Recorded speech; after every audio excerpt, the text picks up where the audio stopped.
Good evening, everyone. Let's go ahead and get started tonight. Welcome to the fourth mini medical school of 2021.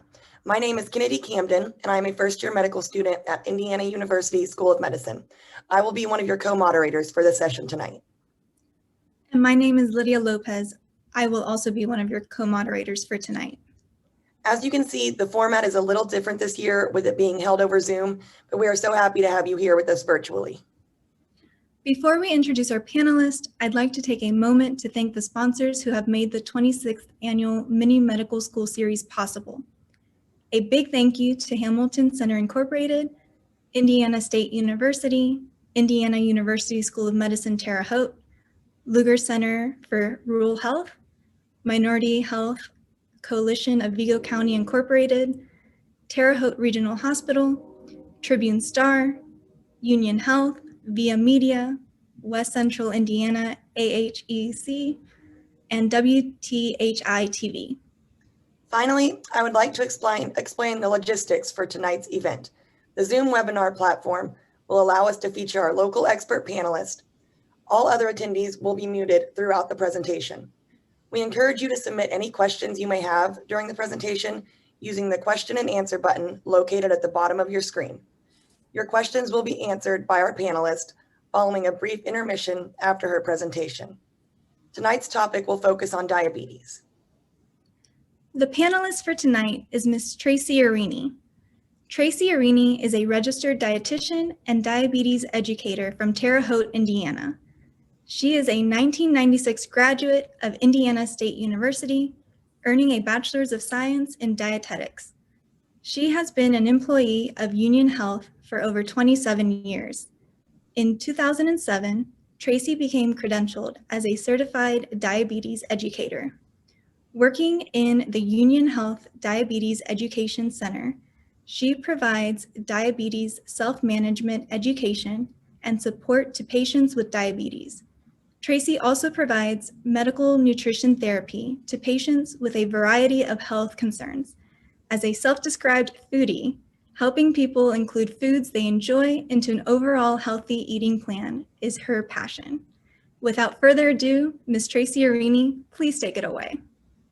Thank you, Kennedy and Lydia. Thank you for the nice introduction. And as you can see, we've titled tonight's presentation, Keep Life Sweet with Diabetes, just a little play on words. Hopefully we'll be able to share with everyone how diabetes does not have to run their lives, and that it can be controlled. And these are some of the objectives for our talk this evening. We want to make sure that we give you some good definition about what diabetes actually is, and also describe the various types of diabetes that can occur. There's definitely some risk factors, and some of those are modifiable, others are not, but we will share with you what those might entail. And as far as the signs and symptoms of high blood sugar go, some people are already aware of what that is, but if you've never heard of that before, we want to make sure that you know how to recognize those.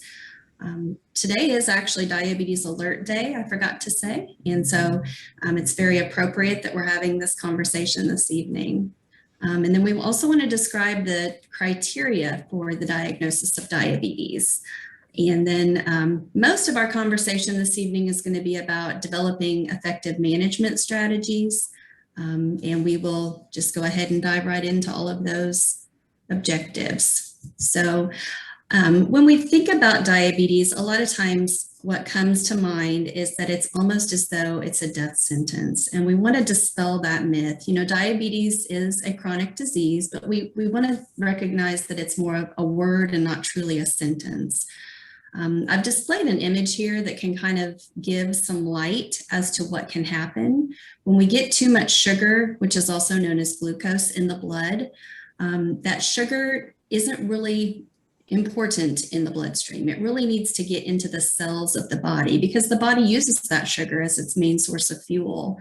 And the way that it gets there is by way of insulin. So we often use something called the lock and key analogy.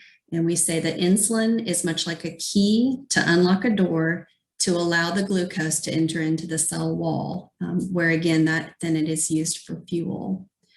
So it could be one of two things. A person could have either a complete lack of insulin, which is where the pancreas ceases to make any insulin, or they could have what is known as insulin resistance. And that is where the pancreas actually manufactures insulin, but the cells of the body don't respond to the actions that they are supposed to do. There are, as I was saying earlier, different types of diabetes. Type 1, which used to actually be called insulin-dependent diabetes mellitus, often referenced as IDDM.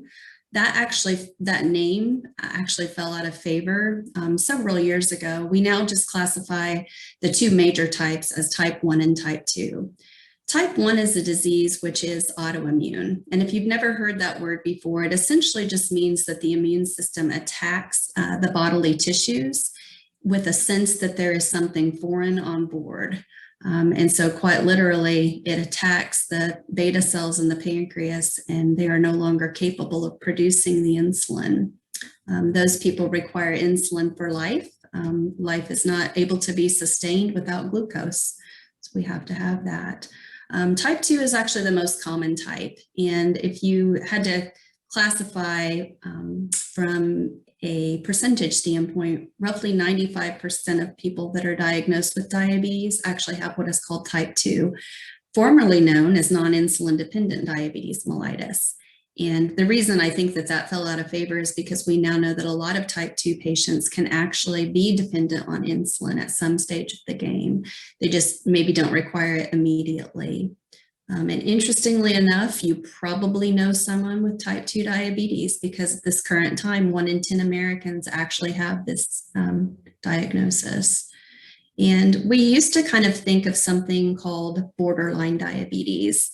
We actually now use the term prediabetes, which is that roughly 7 to 10 year time frame where we know that diabetes is almost in the making. We call it a precursor to type 2. And without a doubt, you know someone that has prediabetes, even if they don't know it yet, because the statistic is that it impacts 1 in 3 adults. Gestational, as the name probably implies, occurs during the gestational period or pregnancy. It is normally diagnosed somewhere between the 24th and the 28th week of pregnancy. And then LADA, often referred to as LADA, it's actually latent autoimmune diabetes of adulthood is what that stands for. And it occurs as sort of a slow progression of type 1 diabetes. And it's a lot less common than just classic type 1 diabetes. And MODY, which stands for, we also call it MODY, that stands for mature onset of diabetes in the youth. And it is a non-autoimmune form that is inherited. As for the LADA, that normally occurs, and it is sometimes referred to as type 1.5. So some people may have heard it referenced in that manner. But it usually occurs in individuals that are over 30 years old. And the MODY actually is going to impact more of the adolescent population as well as young adults.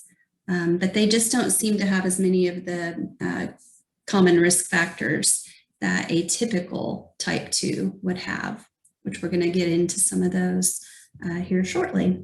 So type 1, the most common risk factor is a family history.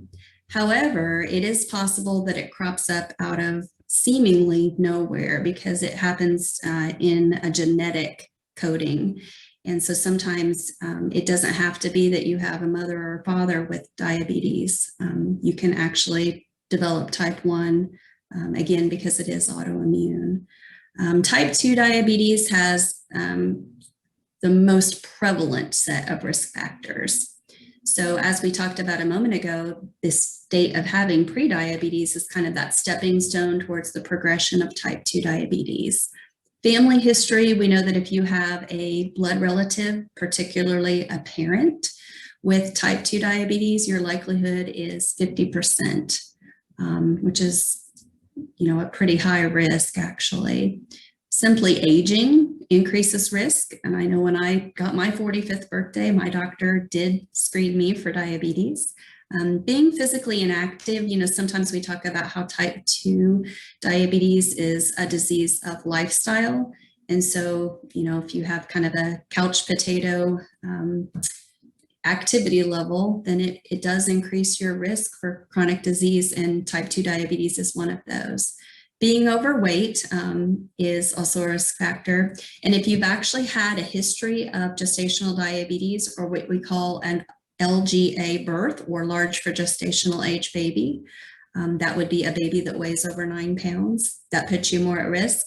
And there's certain ethnic groups that are more at risk. So we know that African American, Hispanic and Latino, Asian American, Native Hawaiian and Pacific Islanders are more at risk, as well as American Indians and Alaska Natives. And so also just our lifestyle choices, that would be excessive anything, whether it's excessive alcohol consumption, excessive tobacco use, all of those things can play a role. And then as you can see, there's a few risk factors for having gestational diabetes at the ripe old age of 25 or more, and I know that so many families these days are delaying having children. A lot of people are career oriented and they want to go ahead and get that ball rolling before starting a family. So I don't know if that has really affected why we're seeing what seems to be an increase, but the statistic is that somewhere between like maybe 8 to 12% of all pregnancies have a gestational diabetes diagnosis. The acronym PCOS stands for polycystic ovarian syndrome, and that is a state where a female has polycystic ovaries, and one of its hallmark traits is insulin resistance. And we'll talk a little bit more about that as we move on. Having a prior diagnosis of gestational diabetes or a baby that is larger than 9 pounds increases the risk for a successive diagnosis of gestational diabetes. And there's that family history again, and of course, ethnicity too. So some warning signs that we can reflect on would be unintentional weight loss. And I don't know how many patients I talk to that are actually kind of like proud that they were losing weight. And I can totally understand that. A lot of people do desire weight loss, but it's this unintended weight loss that's really kind of a red flag, because what is happening, remember we talked about how the cells thrive on that fuel that is the sugar. And if that sugar is not getting into the cell, those cells are literally starving for that very sugar that it just cannot access. And so the person isn't getting the nourishment that they need. And a lot of that is being urinated. So we just don't really embrace the unintended weight loss all the time. A lot of these people have what is referenced as polyphagia or polydipsia. These are signs of increased hunger and increased thirst. The frequent urination is also a big factor. And it seems to affect vision because there are transient changes in the lens of the eye that occur when there's a lot of sugar in the interstitial areas. And then extreme fatigue, because once again, the body isn't really getting the fuel that it needs. So there's definitely a lot of lethargy that can occur. Some people will actually get what we think of as almost like your hands going to sleep or your feet going to sleep. And then recurrent infections, and this can occur in a multitude of places. They could be skin infections, such as boils. They could be mouth ulcerations, gum disease, and bladder or urinary tract infections. And interestingly enough, there are some folks who don't experience any symptoms that they wouldn't recognize as being unfamiliar to them. I think it's also easy to pass some of these things off. As we age, some of these things just happen naturally anyway. So for diagnostic criteria, there's a couple of different ways that one can go about that. We can do a fasting blood sugar. Fasting technically means nothing to eat or drink for a period of at least 8 hours. And if the blood sugar is found to be at 126 or greater, then that is diagnostic for diabetes. Anywhere between 100 to 125, we call that the prediabetes stage. Again, that's where you're in the precursor towards developing diabetes. And if you're under 100, then that's classified as normal. So providers start to get a little bit, it piques their curiosity about the person's likelihood of developing diabetes when they start seeing those triple digits. Blood sugar response just simply means that you're going to be given some sort of maybe a challenge, like a glucose tolerance test, and the results are compared 2 hours after a glucose drink is given. And anything upwards of 200, we call that diabetes. From 140 to 199, again, that's prediabetes. And 140 or lower, that's again 2 hours after the drink, is classified as normal. And if you randomly check blood sugar and you see that something is upwards of 200, that is also equivalent to diabetes.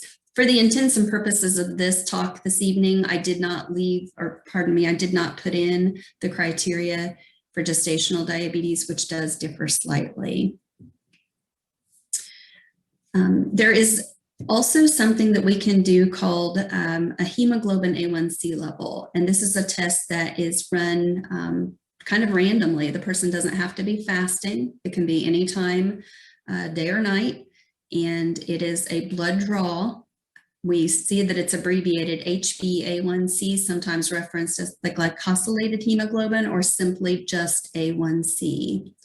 And a lot of people are curious about how a single blood test could tell what the average of a blood sugar is. But when you begin to learn that red blood cells replicate roughly every 2 to 3 months, it kind of makes a little bit more sense. The red blood cells absorb some of the sugar. It's almost like a little sponge for the sugar molecules. And when those glucose molecules attach to the red blood cell, that will allow the lab to kind of determine in a percentage format, what that average has been.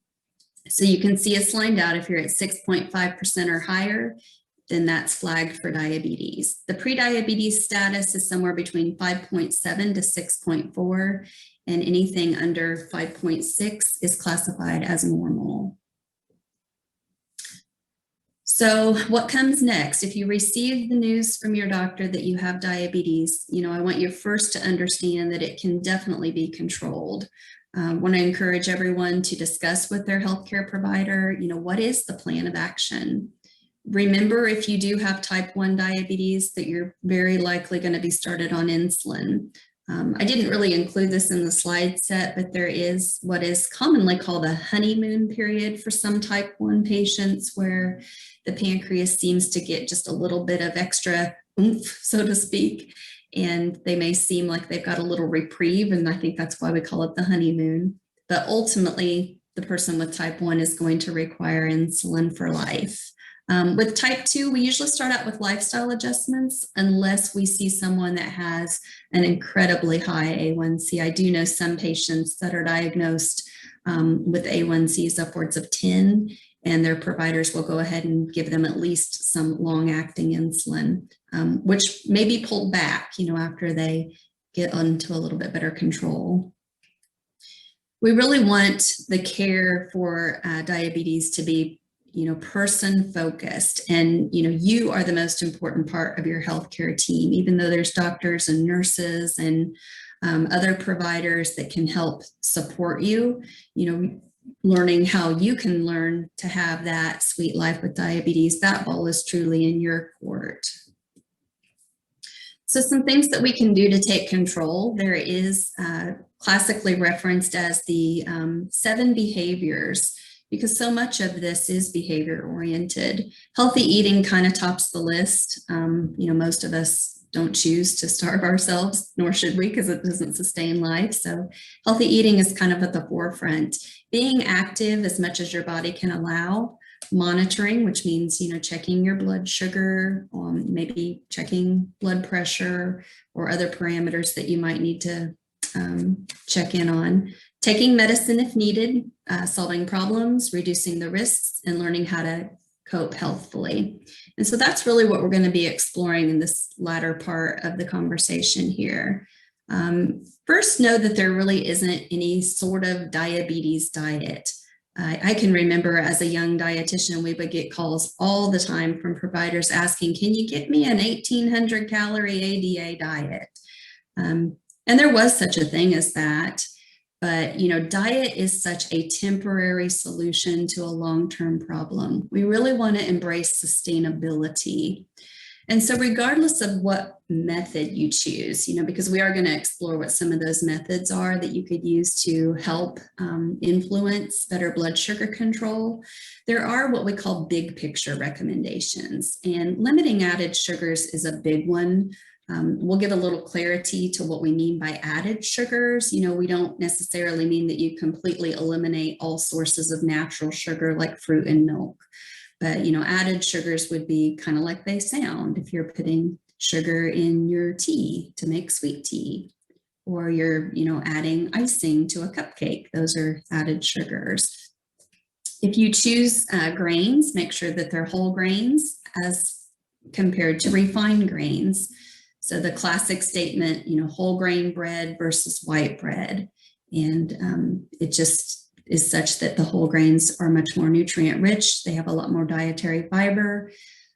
Eating abundant amounts of non-starchy vegetables, and we can touch base on what some of those are as we navigate through the rest of the presentation. Healthy proteins should be included for everyone. Choosing mostly fats that are unsaturated as opposed to saturated. Unsaturated fats are mainly the plant-based fats, and the saturated fats are more animal-based and also more solid at room temperature. Drink plenty of water. Water is something that is vital for life, number one, but there's a positive influence that it can have on blood sugar because it creates a very modest dilutional effect.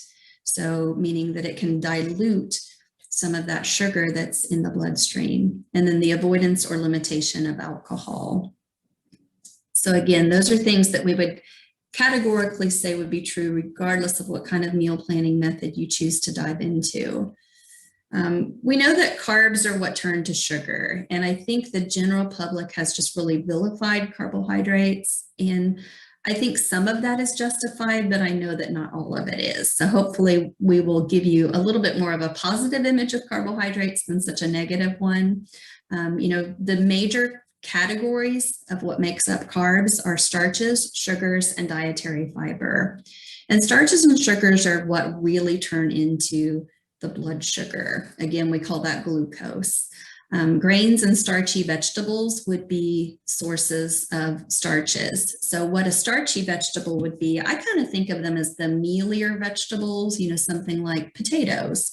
Even sweet potatoes are starchy. Winter squashes like pumpkin, butternut, and acorn squash are starchy. And peas are also starchy, like little green peas, not the snap peas. Grains is a super broad category. That's going to be all your breads and bread products. That includes tortillas, bagels, muffins. It's going to be cereal. It's going to be pasta, rice, quinoa, barley, millet, teff. I could go on all night listing grains. Sugars, they definitely do turn to sugar, whether it's a natural sugar or an added sugar. So earlier I referenced fruit and milk. Think of the words fructose and lactose, which you may have heard of. Sounds a lot like glucose, indicating they are in fact sugars. And then fiber, it's actually only found in plants. So you're not going to find any fiber in your milk, but you would find it in your whole grain bread. And that is a portion of a plant food that is not going to turn into sugar. We find it mostly in our unprocessed carbs. And in the section that we've got here, where we show the total carb value is 20 grams, and then we see that 3 grams is coming from fiber and 1 gram is coming from sugar. Don't miss the boat. We want to make sure that we know that that's for a cup of the product. We are seeing that there's an indentation here. The indentation tells us that it's part of the total. The word total means all of it. So of all of the carb, which is 20 grams in completion, 3 comes from fiber, 1 comes from sugar. And then we see this little line here that says includes a gram of added sugar. And that's actually what that does mean, that it's sugar that was added. So of the collective 1 gram, that 1 gram was also included. And I know that that gets a little confusing, but remember, it's a part of a subset. So everything beneath the subset is part of the total above it. Same thing with your fat up here. So out of the 2 grams, the 1 gram is coming from sat fat. All righty. So one of the most simple and straightforward meal planning methods that we love to get people started on, because it really does focus on balanced nutrition, it's just called the plate method. And what we see is that we really want to emphasize low carb vegetables. So let's touch base on that. Low carb vegetables are all the ones that were not previously listed. That's not going to be potatoes, and it's not going to be corn or peas, but it's actually going to be something like broccoli, cauliflower, cabbage, cucumbers, all your leafy greens. Believe it or not, carrots are non-starchy. And I know that a lot of people assume that because they're an underground vegetable, that they are more like a starch, but they are not starchy. Onions, peppers, that's both sweet and hot. Brussels sprouts, I'm kind of just ad-libbing here, so I don't know if I'm repeating some of these. Zucchini would be another one. Really, there's a plentiful amount to choose from. And literally, we do want about 50% of what you eat to be in that category. Then you'll notice where the dotted line is right up here. We see fruit, dairy, grains, and starchy vegetables. Just a little clarity on dairy. Cheese is actually more like a protein. Hard cheeses don't really have a lot of carbohydrate, but we know there's more lactose in fluid dairy, such as yogurt and pudding and milk itself. But we see that these are all lumped together. They're the larger amount of carbs. So we want those to be roughly 25%.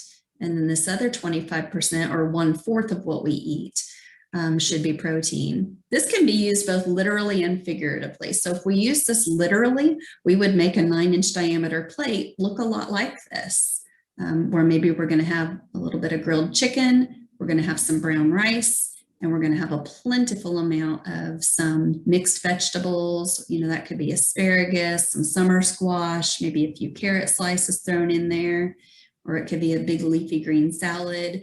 And then figuratively speaking, if you have something like, I know we're kind of coming off the winter season, but let's think about a classic chili.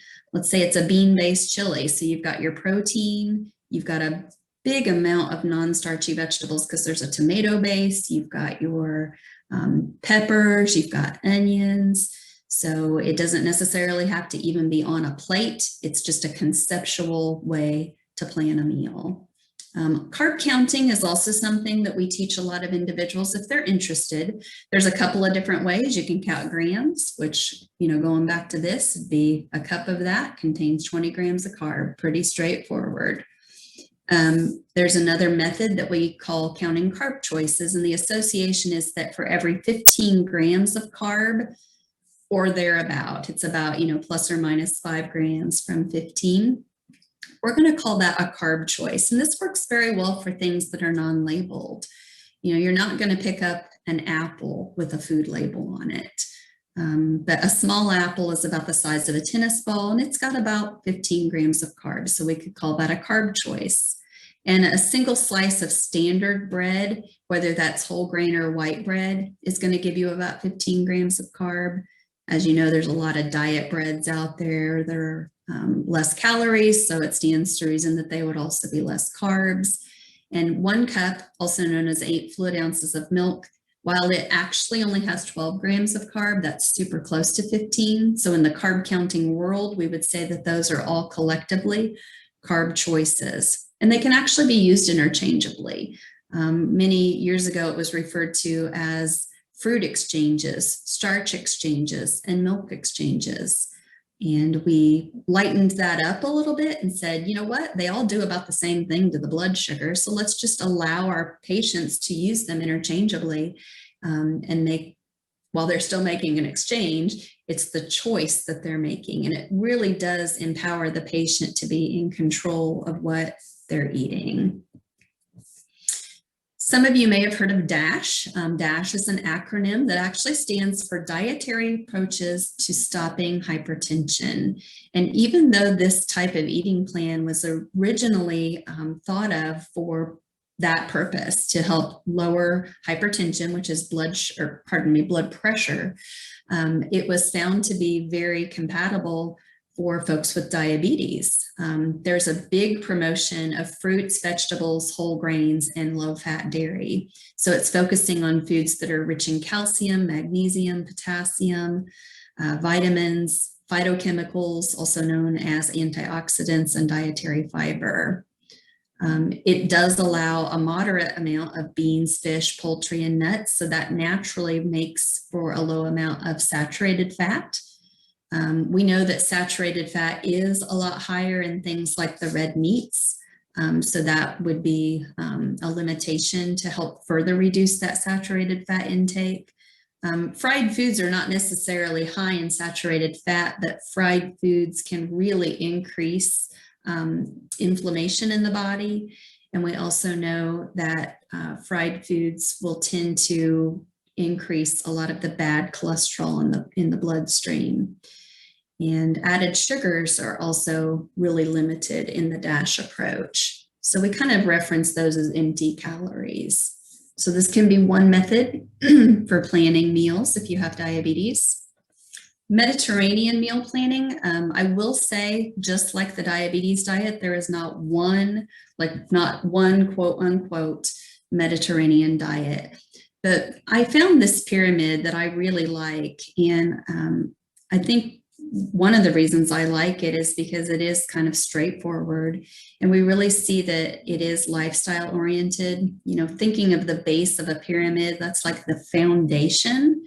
And if you look at the foundation, it doesn't even really have a lot to do with your food choices. It has to do with, you know, making sure that you're as physically active as you can be. And guess what? Actually enjoying meals with other people. And I think sometimes that is a lost art for many of us. But the patterns that it mimics is the eating and social patterns of people that live in regions near Italy, Greece, Turkey, and Spain. And I won't necessarily read off each of these levels of this pyramid aloud, but just re-emphasizing the point that at the top, you know, as we kind of narrow in, that base is the foundation, and then we get collectively less and less of those other food groups in our day-to-day choices, or even weekly choices, as it suggests here with the poultry, eggs, cheese, and yogurt. It says, you know, moderate portions daily to even weekly. So maybe not even every day.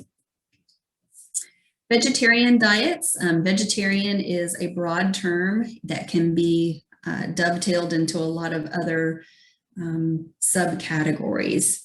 So vegan is the type that allows absolutely no animal products or even animal byproducts. So even things like gelatin and chicken broth would not be allowed. Lacto-ovo vegetarian is probably the most popular of all varieties. You know, it could be either a lacto vegetarian or an ovo vegetarian or lacto-ovo, and that's probably what I see most in my practice. But that is where a person would allow dairy and eggs, but they exclude the actual animals themselves. Or semi-vegetarian, sometimes we call it flexitarian. And there's different standards of that. You know, the polotarian is one that includes dairy, eggs, and poultry. Pescatarian will include dairy, eggs, and fish. And flexitarian is going to be someone who includes meat just occasionally. And what some of the literature is showing is that simply going with less animal products just in general can really help influence better sugar control. And the thought is because there's just a little bit less insulin resistance with excessive amounts of animal products. And then some less common meal planning methods, although the ketogenic planning is probably becoming a little bit more popular.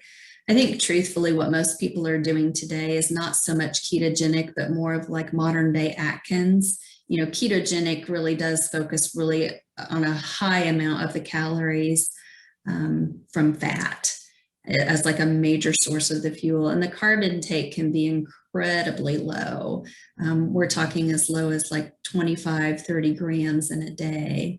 It's very prohibitive because I don't know that I've said this yet, but all plant foods provide us with carbs. So even, you know, your spinach and your broccoli and your lettuce, all of that actually does have carb, even though a lot of it is fiber, which doesn't really majorly affect the blood sugar. But, you know, like I said, it's probably less sustainable for the person that I would see on a day-to-day basis. Intermittent fasting, there's different variations of that. And I've just outlined a few of the more popular varieties of intermittent fasting, which, believe it or not, can show some improvements in blood glucose levels. And I think sometimes it's just taking a step back from what, you know, the standard American diet is. And it's kind of a joke amongst some healthcare providers. You know, we say the standard American diet, the acronym for that is SAD, you know, and it is sad that we Americans don't, as a whole, embrace the healthy eating as much as we should. But the intermittent fasting could be an alternate day or 24 hours every other day. And sometimes on those days of fasting, some will allow like a 500 to 600 calorie meal. I think some people think that sounds like a lot, but I will tell you that calories do accumulate a lot more rapidly than most people give them credit for.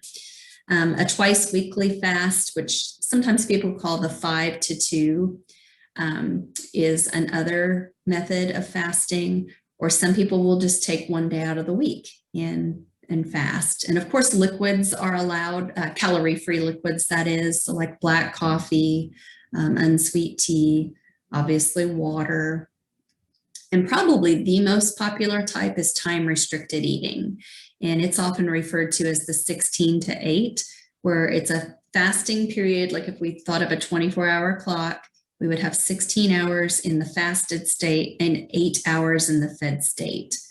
A lot of people that I talk with, you know, that are breakfast skippers, they kind of like this because they can start their eating hours later.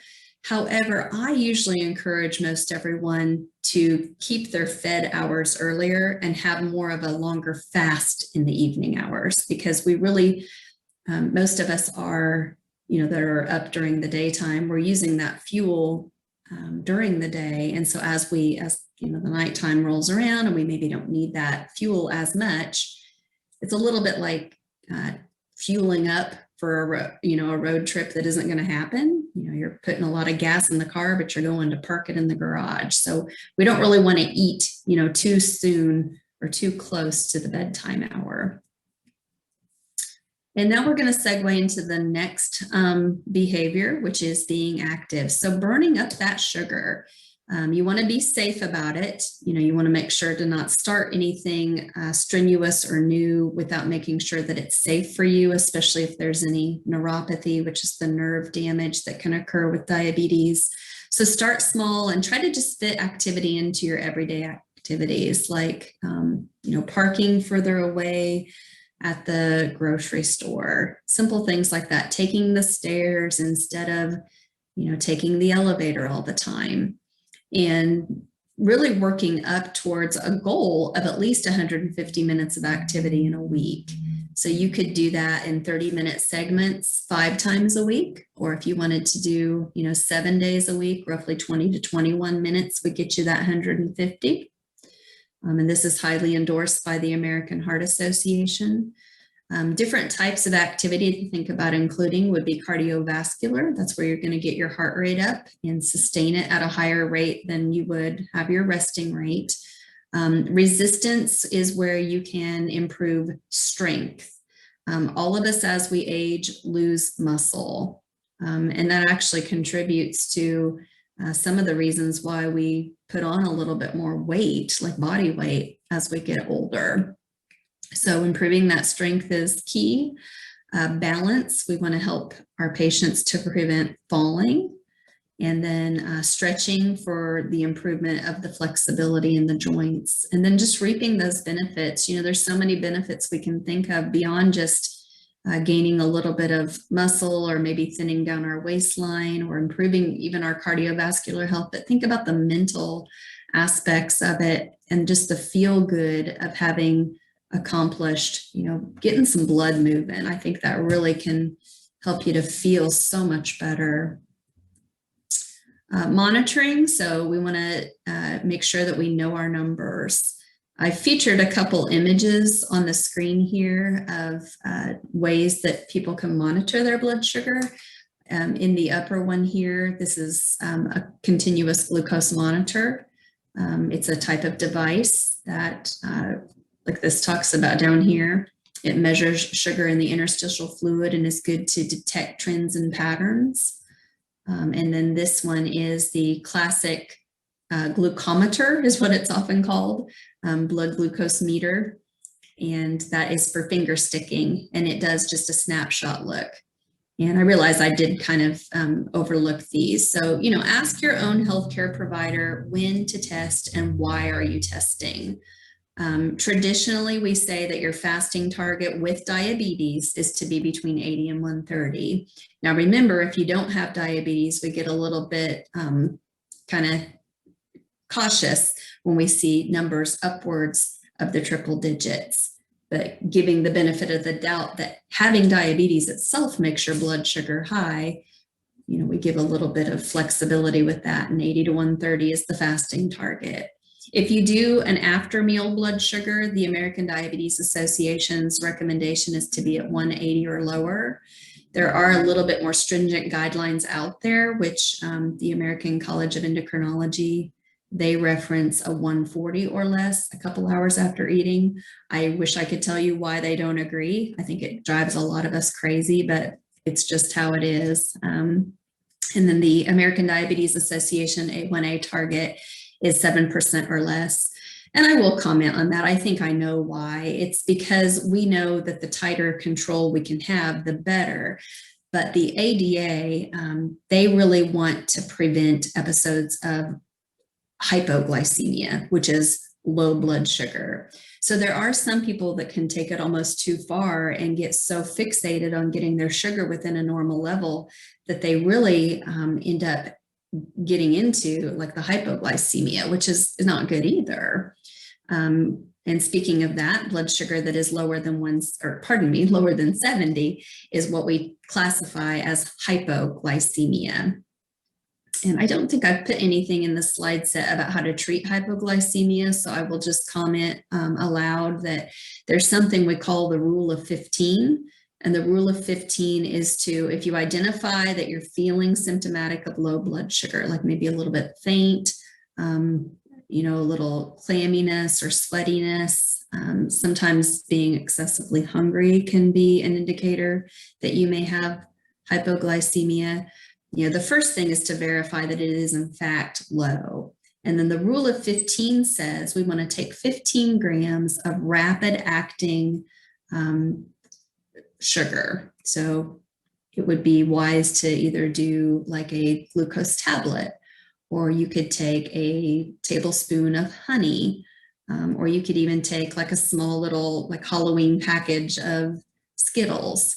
And that would be fast acting because there isn't any fiber to suppress the glycemic spike. You know, peanut butter, I don't know why that ever was mentioned as a good thing to treat low blood sugar. It's not. It's full of fat and it's full of protein. Not full of protein, but it's full of fat, and fat suppresses that spike in the sugar. So, so then after you've taken that 15 grams of carb, you wait 15 minutes and then test again to see if you're back in the normal range. And that process may need to be repeated. I thought maybe I'd throw that in here because I don't think I've included that anywhere else in the slide set. So as far as taking medicine goes, you want to make sure that you're getting the proper dose, and there may be some adjustment period I do work with some patients that get pretty frustrated. They'll say, well, my provider put me on this medicine and then they tried something else. And, sometimes there is a little bit of trial and error. There is what's called step therapy. And most people that have type 2 diabetes are started on a drug called metformin, unless there's a contraindication to that. I think it is good for anybody who's going to be starting any type of medicine to understand that there could be some potential side effects.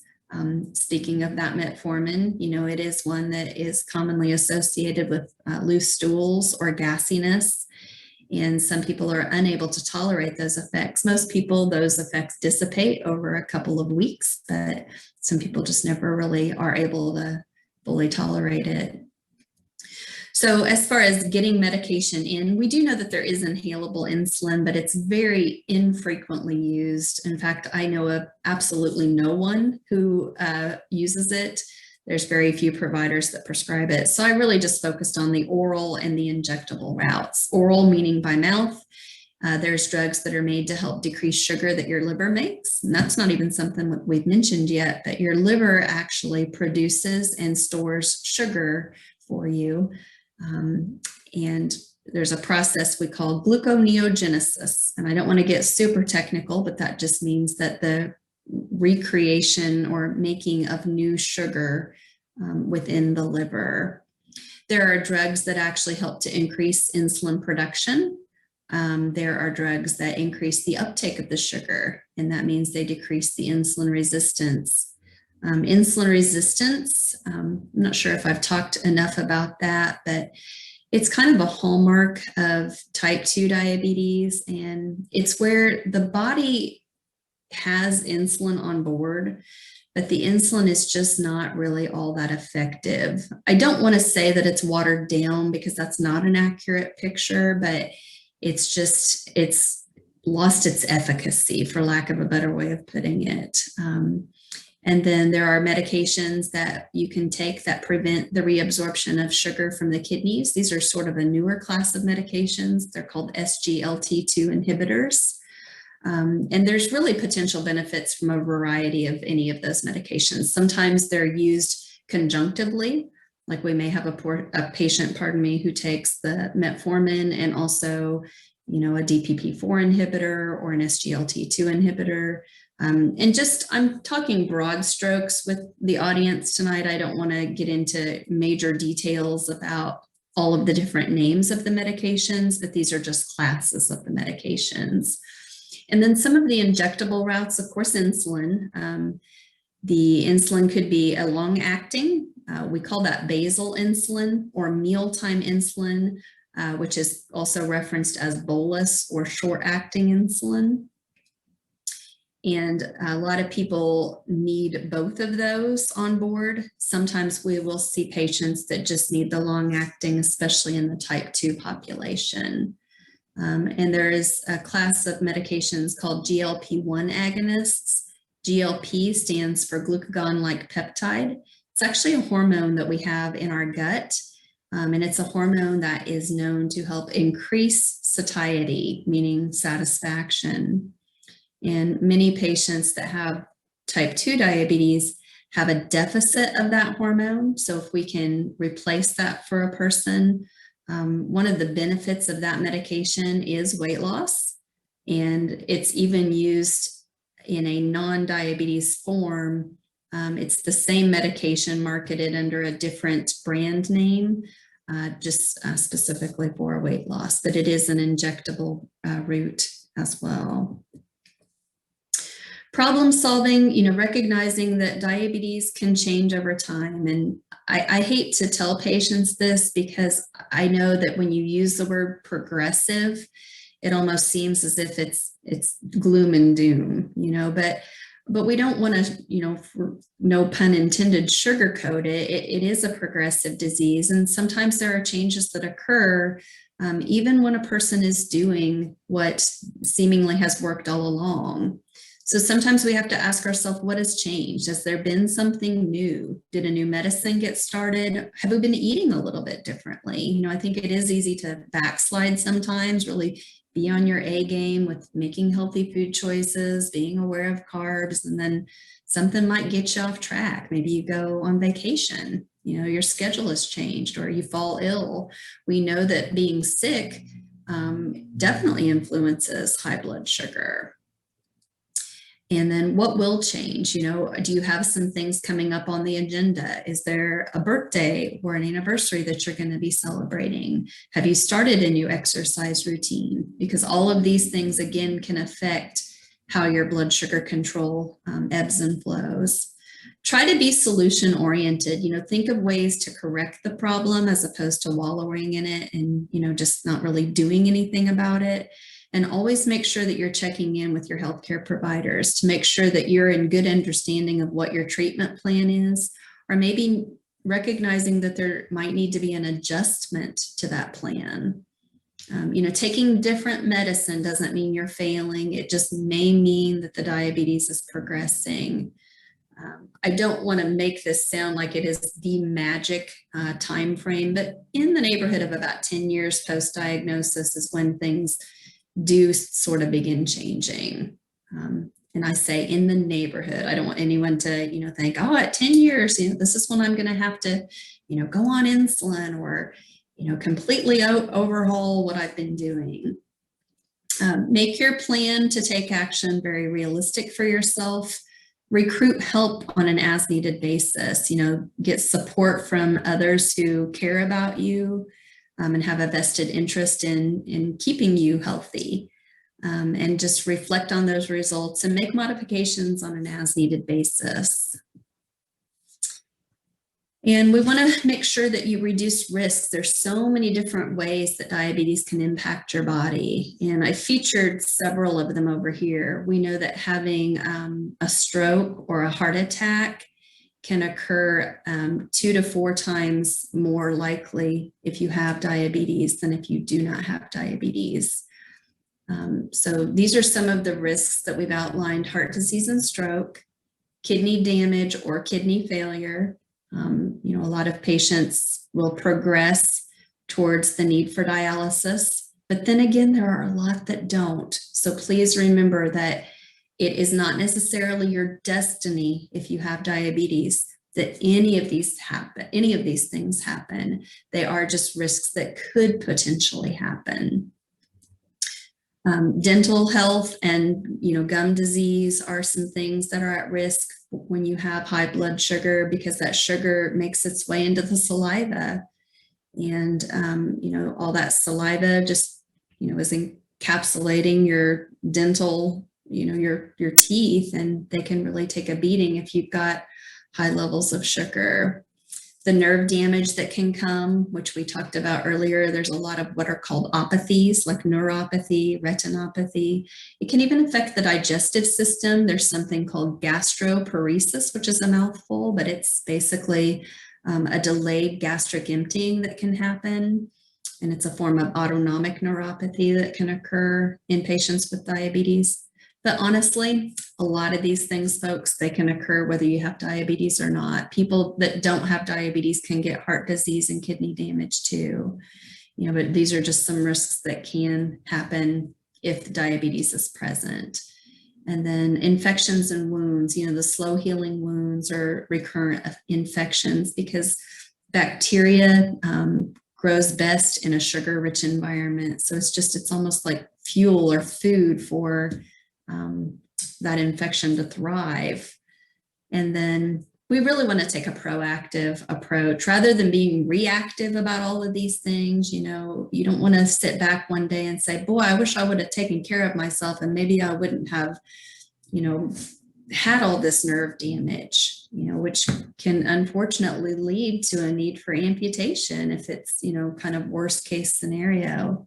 So rather than sitting back and saying, boy, I wish I would have, you know, get those exams, go see your dentist, go have a dilated eye exam, take your shoes and socks off when you're in your doctor's office, just as a reminder, you know, to check your feet. Get routine medical and dental checkups. get vaccinated, have blood work done. If your doctor says, hey, I want you to go and get this blood draw, definitely get that done and be part of that healthcare team yourself. Lots of entities have patient portals where you can actually log in and see what your blood work shows.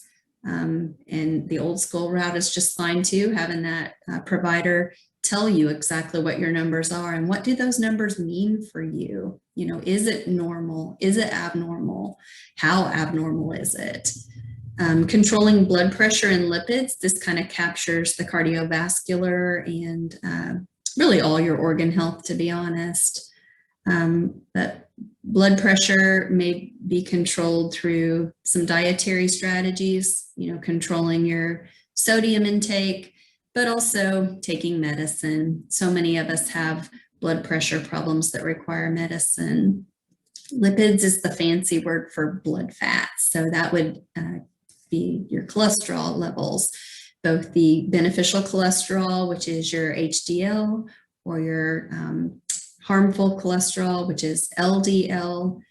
And we kind of want that inverse relationship. We want LDL to be low and we want HDL to be high. And then stopping with the smoking and losing weight, which, weight loss is a challenge for so many people. And it's really a journey, not a destination. You don't reach your goal weight and then just magically stay there. It's something that you have to work at, and some benefit can be seen with losing as little as 5 to 7% of your body weight. And sometimes we even say just like 5 to 10 because it's mathematically a little bit easier for a patient to, get that number. So, rather than saying, oh, I need to drop 100 pounds, if you're 300 pounds, take that math and say, okay, so 5%, 10% would be 30. Let's start with 15 pounds. And, once you accomplish that, then reevaluate and see if you can't go a little bit further. Some form of calorie reduction is going to be necessary for you to lose weight, though. Healthy coping, diabetes can certainly affect us emotionally. There's some psychological components to it. I think just chronic disease in general can be a little bit depressing for some people. Seek help when you need to. If you're depressed or you're having feelings of anxiousness or just being hopeless, reach out and talk about it. Get some healthy coping mechanisms going. If in the past you have been driven to do some unhealthy behaviors, such as smoking cigarettes, keep your hands busy. That would be a way to prevent that reaching for the cigarette. If you're prone to being a stress eater and you really, munch a lot when you're stressed out or when you're feeling low or sad, try to get that body moving. It's kind of like the polar opposite of eating. And sometimes that just almost seems like they don't go hand in hand. I know I've had people argue, well, I can, eat an ice cream cone while I'm walking. And I do get that. But at the same time, I think the concept is such that you want to try to make sure that you're getting your mind off of that. Find time to get activities into your life, like meditation or prayer for many of us is a special time where we can just be quiet and not focus on all the negative things in life. If you've been prone to being more of an avoider, like you avoid being around people or you avoid social situations, write your thoughts out in a journal and kind of work through them that way. You don't even really have to share it with anyone if you don't want to, but I would encourage you to reach out to people if you feel led to do that. Alcohol consumption, maybe joining a support group to help with that. And with our COVID world, we know that there's a lot of online ways to do that. And if taking illegal drugs has been something that you've used as a coping mechanism, virtually any of these things you could do, they could be used interchangeably. But, being creative, maybe getting out pen and paper and drawing, or sketching something or painting or building something like a model, or even doing a renovation project. So any and all of those could be better coping mechanisms than those unhealthy behaviors. And this is basically our final slide, which just shows some of the places that I've pulled the data from and have been able to share with you tonight. And that is the end of the slideshow. How'd I do on time? Not too bad? You did great, and thank you so much. It's so interesting. All right. Learned a lot of information. Good. At this time, we're going to be taking a 5-minute intermission. And during this break, a pop-up window is going to pop up on your screen to collect some basic audience information. We ask you to please complete this poll by making your selections and then hitting submit. We will also have our question and answer session after the intermission. Just a reminder that all of the attendees may type questions using the question and answer bottom at the bottom right of your screen. And if you don't see that, there should be 3 little dots that say more, and you can click on that and it should be under there. And then one last thing, after the session wraps up at the end of tonight, there will also be a survey with some questions we ask you to answer. And I'm going to remind you of this again after the Q&A session, just in case. So we'll see you guys back at around 7:35. We're going to resume this session and jump into the Q&A session. Attendees, please feel free to continue submitting questions if more come to mind. Ms. Arini, our first question is, if you are diagnosed with DM type 2, can you reverse the diagnosis by maintaining a healthy diet as well as some other lifestyle changes? That is a question that we get a lot. The word reversal is a little strong. We like to say remission. There is the possibility of what seems as almost a reversal, especially when patients undergo the weight loss surgery. So if someone has like a gastric bypass or a sleeve surgery, there can be, again, what I think seems like reversal, but typically what we believe happens is that once the beta cells have been damaged in the pancreas, the beta cells is where insulin is made, that the damage is done and there can be like a little bit of a reprieve. So like many other conditions that may have remission, it can recur later. Okay. Our second question is, can certain illnesses attack the pancreas and cause diabetes? We think that that's more common for like viral infections and be more relevant for type 1 as opposed to type 2, because we know that the autoimmunity that transpires with type 1 is where the tissues get damaged from the attack, so to speak. So usually it's a viral influence of some sort. Our next question is, what diet would be most successful for your patients? I'm sorry, you cut out, Lydia. What was that again? What diets have you noticed to be most successful for? Oh, okay. Honestly, with the population that I work with, most people gravitate towards the carb counting approach. People that are not super number oriented don't love it. And I can totally understand that because it is mathematics that is involved. So I would say playing a very close second fiddle would be kind of that generalized plate method because of its versatility and just basically being able to incorporate foods that they enjoy. Our next question is, how many hours before going to bed do you recommend eating your last meal of the day? I would say at least 2 hours, based on the fact that we know that the blood sugar tends to spike within that time frame and then begins to rebound to turn to normal. For people that want to include a nighttime snack, we usually encourage that they have something with protein in it, There are going to be scenarios where it's not possible. I do have patients that work shift work. They come home and they eat a meal and not long after they go to bed. So best case scenario, a minimum of 2 hours when at all possible. Sorry, go ahead, Lydia. Another question we had was, do you have any recipe books you recommend for tasty and healthy recipes? Oh man, I do. I do not have those with me. I'm doing this presentation from home and I do not have access to my list. But one of the neat things about the information world today is that you can search for recipes, online.